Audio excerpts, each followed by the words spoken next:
Static pressure test for gas furnaces.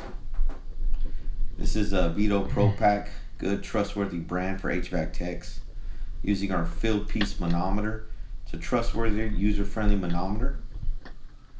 We're going to be going off our NCI worksheet, certifications through NCI, who explains total external static pressure.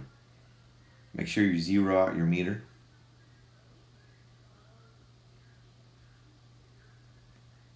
Alright, negative testing port always goes after the filter.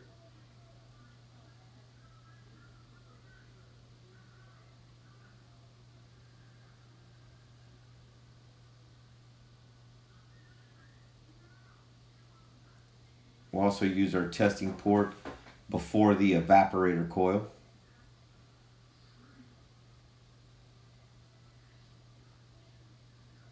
We'll check out our reading here. P1 plus P2. That should get us our total external static pressure.